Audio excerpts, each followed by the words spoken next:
We're going to start our Palm Sunday thinking this morning with a Bible reading about Jesus' journey into Jerusalem, a journey which helps explain why today is known as Palm Sunday. And the Palm Sunday story appears in all four of the Gospels, which kind of tells us that it's a pretty significant event in Jesus' life.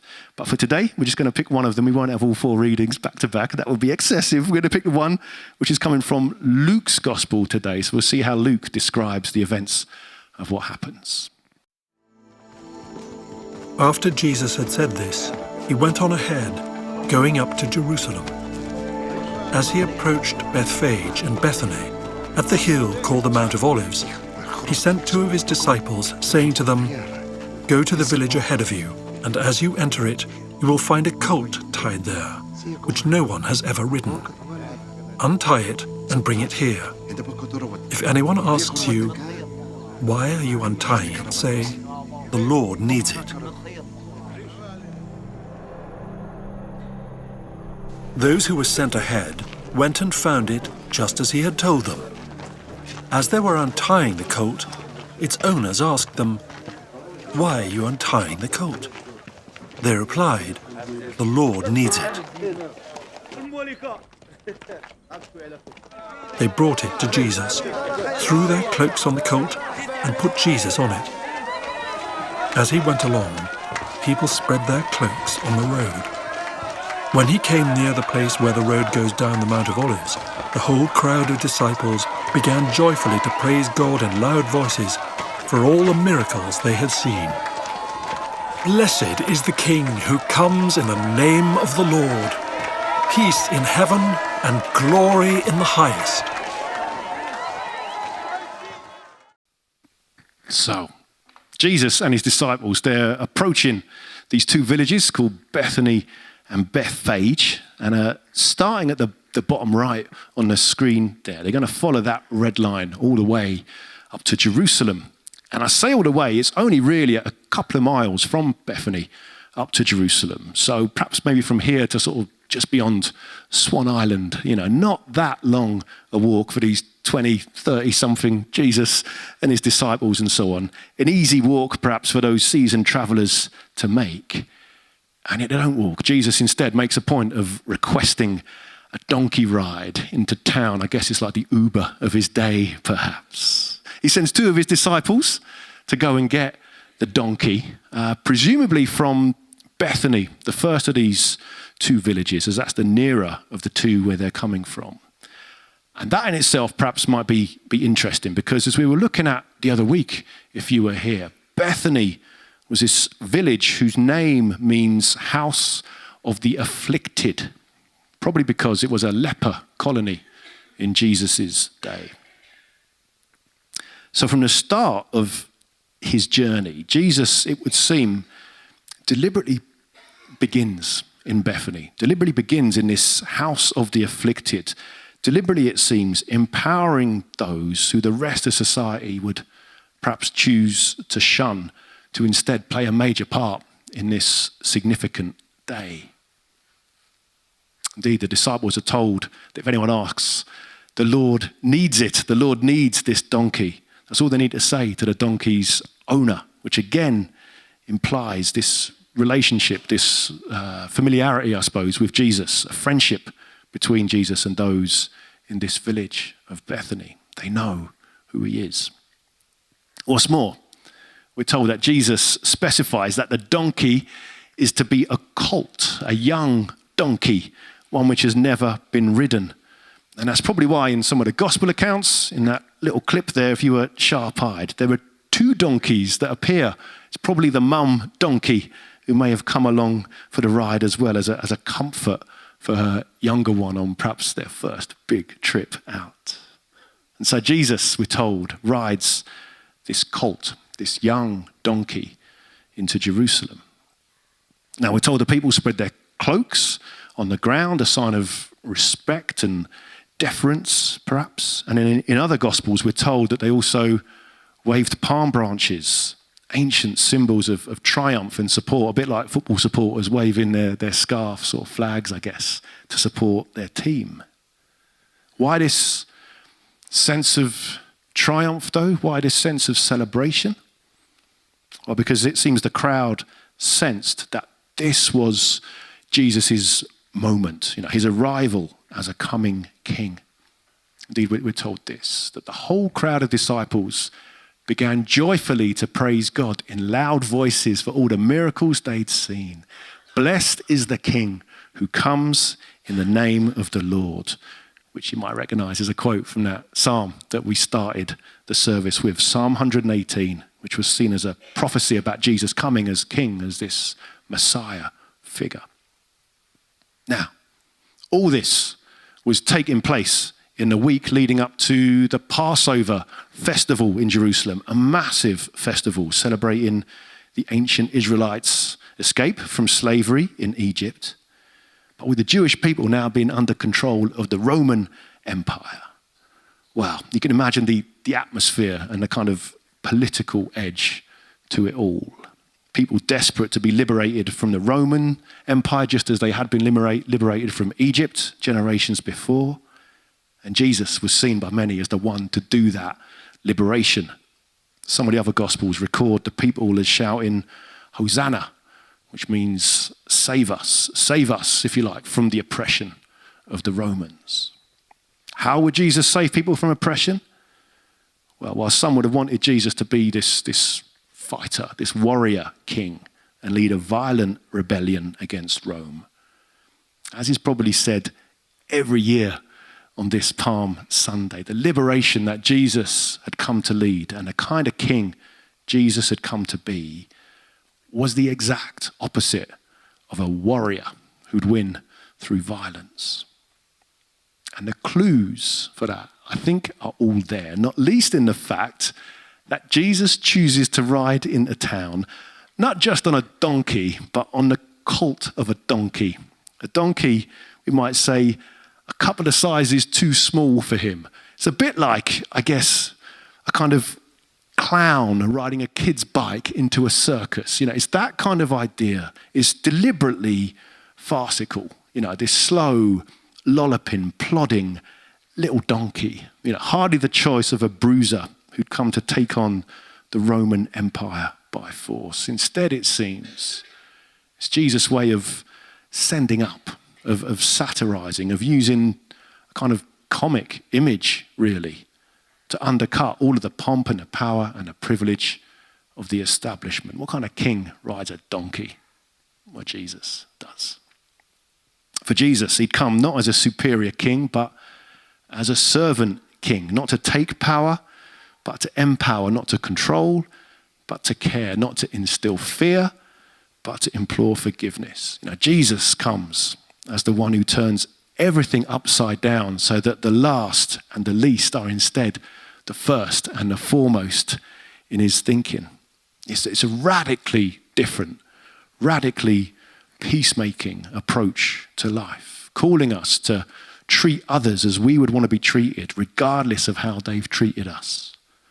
It's a call, in other words, to love our enemies and not take revenge or retribution or violence against them.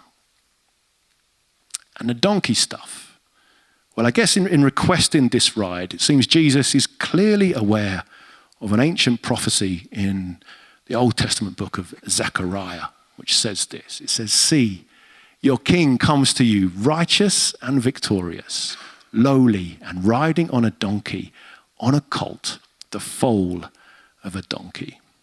So righteous and victorious, yeah, there's a new right, winning way of living for Jesus to establish.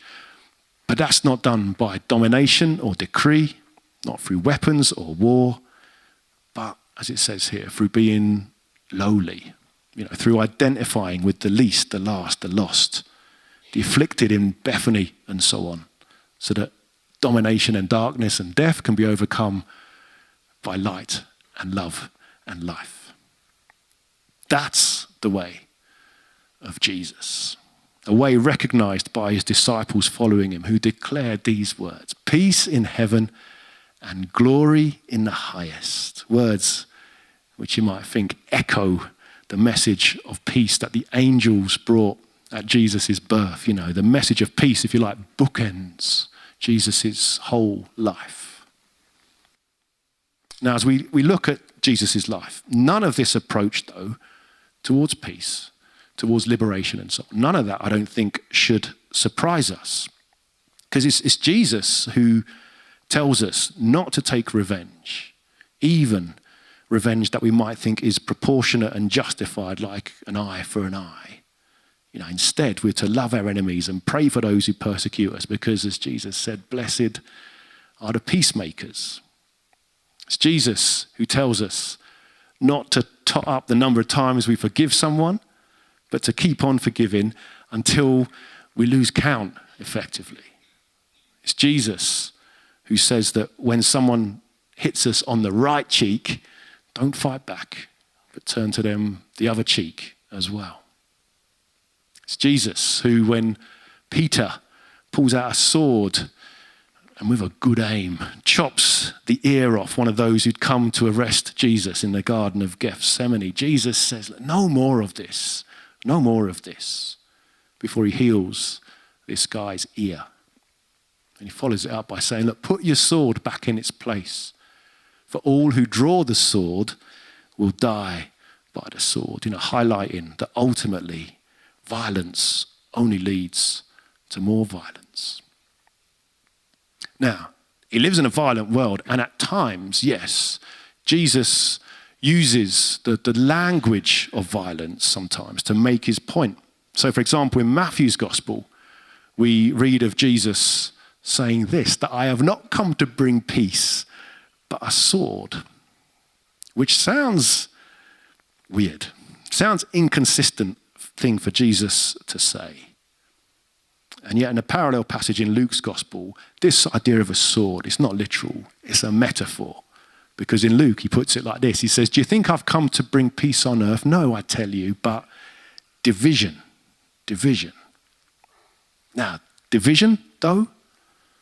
Well, I guess yes. If people, as Jesus seems to say, if people are called to choose between their own way or God's way, then of course that's going to divide opinion. That's going to divide people. It's not a cheap peace that Jesus has come to bring. It's not like glossing over things like things don't matter. No. These are real life choices Jesus is talking about. Choices that he knows needs to be made by each of us if there's to be a lasting, we might say, a deep peace. Indeed, as Dave said last week, when Jesus turned the tables of the money changers over in the temple, it wasn't violence against people here, but really anger against the stuff of the system, the system that exploited and oppressed people. Jesus' righteous anger in this story shows that his way of peace and love is anything but fluffy. No, it's radically serious. It's radically challenging to those who would seek to oppress or exploit others. So radically serious that, as we'll see this week, it would eventually end up costing Jesus his life. And this dual reality of the deadly serious nature of Jesus' message of loving enemies, well, that, I would suggest, is a way in to help us work out what this whole upside-down, non-violent, peacemaking way of Jesus might look like in our lives and in our world today. You see, in all of this, that's the kind of classic understanding of Palm Sunday, I grant you. If you've been to church over the years, you'll have heard something pretty similar, I imagine, year in, year out. But what do we do with this teaching, this example of a donkey riding, turning the other cheek Jesus, when countries like Ukraine are faced with an invading Russian army? How might Jesus respond as a Palestinian in the face of an Israeli government who seem hell-bent on wiping the people of Gaza out? How would Jesus want us to respond when a loved one of ours is being physically attacked or abused? In other words, how do we love our enemies in the face of violence and oppression that we might rightly, instinctively feel compelled to challenge? Well, they're tough questions for us to kind of navigate. But I think what I want to suggest this morning is that in Jesus, we see someone who faces violence head on, but he does so through non-violent resistance. The non-violence of Jesus, that's clear. Not once does Jesus fight back physically or endorse that response. But I think the resistance is also clear, because not once is Jesus indifferent or passive to violence. Rather, he finds incredibly creative ways to challenge and overcome violence. So, for example, let's think of a few things when he does this. For example, when he encounters a woman caught in adultery and about to be stoned to death, Jesus doesn't just let it happen. He steps in and he declares this, that if any of you who are accusing her is without sin, let him be the one to throw a stone at her. You know, Jesus essentially forces her accusers to look in a mirror at their own faults. He forces them to acknowledge that they're in no position to judge. And her accusers, publicly shamed by their actions, we're told they kind of drift away. They slink away. Their own self-knowledge has meant that they no longer feel inclined to act violently towards this woman. Or again, when Jesus says this, when he says, if someone strikes you on the right cheek, turn to them the other also. Now, I don't think it's Jesus' way of saying, look, just take a beating, just lap it up, honestly. I don't think that's what Jesus is saying, but rather I'd say it's Jesus' way of saying, look, make your oppressor see you as the equal that you are. How does he do this? Well, we looked at this before, a good few years ago now, but in Jesus' day, it's worth saying that the right hand was the dominant hand in that culture. It was the hand that you did most things with. I'm left-handed. I wouldn't have survived a day, I tell you. It was a right-handed culture. You did everything from eating to fighting with your right hand. And it was the hand of honor as well. That's why Jesus is described as sitting at the right hand of God. It's the place of esteem. It's the place of honor. The right-hand side is best, if you like. But the left-hand side, on the other hand, that was seen as being inferior and unclean, primarily because it was the hand that you used when you went to the toilet. And that means you don't want to be eating and picking your teeth with the same hand that you've used 20 minutes ago while at your convenience, shall we say. So, in terms of fighting, you would always, in that culture, use the stronger, superior right hand. Which means that if someone hits you on the right cheek, your right cheek, if they're going to hit you with their right hand, they're going to have to slap you with the back of their hand. They can't skew their arm and punch you with any force like that. It's going to have to be a backhanded slap because they'd use their right hand. Now that is a put down, isn't it? It's not a punch. It's a put down. It's a sign of disdain. It's a sign of superiority in a way that a slave might slap down their servant. No, that a master might slap down their slave.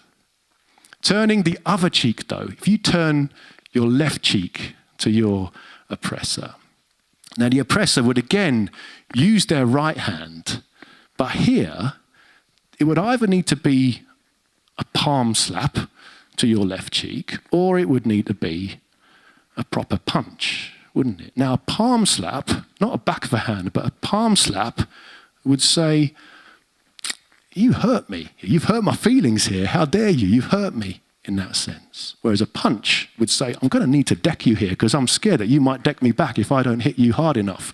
It's a punch that says, I'm a bit concerned about who you are. I think you might get me if I don't hurt you first. Either way, when you turn the left cheek, it means that as a victim, you're asking to be treated as an equal, as a full human, as someone whose opinion matters to the oppressor, hence the palm slap about you've hurt their feelings, or as someone who they know could be stronger than them. It needs a punch to put you down. And so in other words, I think Jesus is saying, look, don't fight back, but don't just take it. Stand your ground, resist being dehumanized. Offer the other cheek and say, look, treat me like an equal. If you're going to hit me, but treat me as someone who deserves that respect. Force them to treat you as an equal. All of which I think is designed to slowly but surely encourage the oppressor to see their victim as someone of worth, someone worthy of life, as someone who deserves better, as someone ultimately who has a lot more in common with them than they might think, as someone who is just like them. And that renewed awareness, when combined with a love for enemies that also sees our oppressor as someone just like us, well, it's a way in which this desire for violence can be diluted and I guess ultimately killed by kindness. We might call this a third way of Jesus's. Not a violent response, not a passive response, but rather a creative response, a creative, non-violent form of resistance that forces oppressors to recognize the humanity of those they've been seeking to hurt. And I'd suggest that assertiveness, that's a model which is not only worth pursuing in our world, but has actually been proven to work time and time again. So, for example, one recent study compared the outcomes of 323 conflicts that took place around the world between 1900 and 2006, over 100 years of conflicts. Of those 323, where there was a violent response to an attack, a violent way of trying to fight back, a lasting solution, lasting peace, we might say, was achieved in 26% of cases. But where non-violent resistance was chosen, that proved to be effective in 53% of cases. Now, non-violence doesn't always work, but it's twice as effective in achieving peace and violence is. And we've often seen that played out around the world where, mass peaceful protests have led to regime change and dictators being removed without bloodshed, such as may well be the case with the mass protests that are happening in Turkey at the moment. As I say, it doesn't always work, and I'm aware that those of us who've moved here from Hong Kong will have much more insight on this than me. But that pro-democracy story, that's not yet finished over there, and we hope that peaceful, non-violent resistance may still have a key role to play there.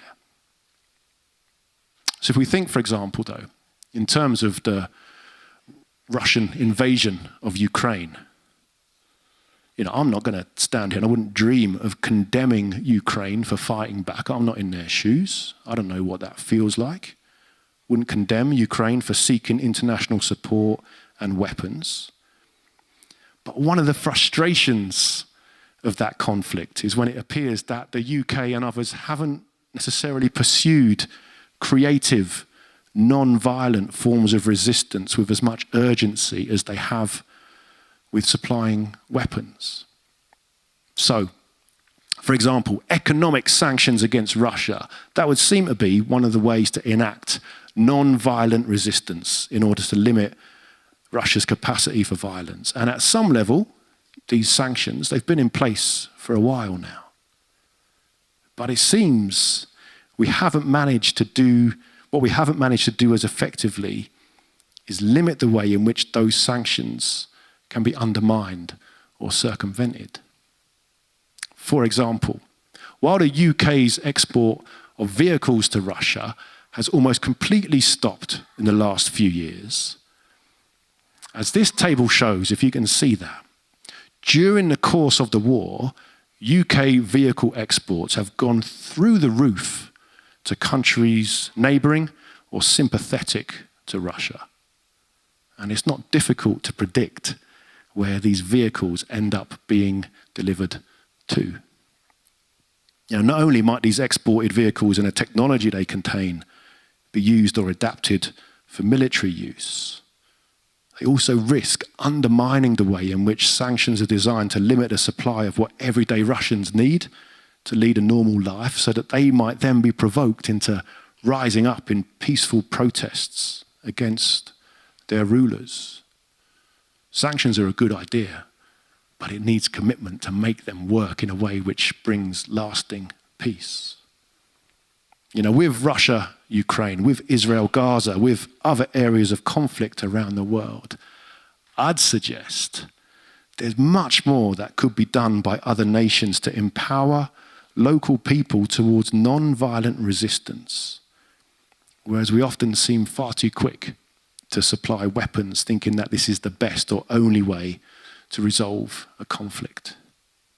Indeed, it feels sometimes that we're not really giving peace the chance it deserves, let alone following Jesus' call to be peacemakers. That's big picture, international stuff. And much closer at home, I'd say the way of non-violent resistance is why we, as a church, support organisations like the Pathway Project, who encourage, enable, and empower victims of domestic abuse to escape their oppressors without the need to fight back or resort to violence in response to the abuse they've endured. It needs that support, but that's what Pathway enable to happen. But then alongside victims, there's also a need, say, to champion restorative justice within our criminal justice system so that perpetrators might eventually be rehabilitated into society. Working with offenders to face their faults and empathize with their victims in much the same way that Jesus did with the crowd who wanted to stone that woman. And so on, and so on. Supporting victims, working for peace, resisting oppression in imaginative, non-violent ways. In other words, loving our enemies in ways which bring healing to both them and us. None of this is simple. None of this is easy. But it is possible. And it is something we do well, not just to pray for, but to try and put into practice wherever and whenever we can. Indeed, in a week, as you'll know as well as me, when President Trump's tariffs have caused havoc in the world's economy, enabling the super rich to profit through insider trading while knowing that it will be the poorest around the world who will inevitably suffer most.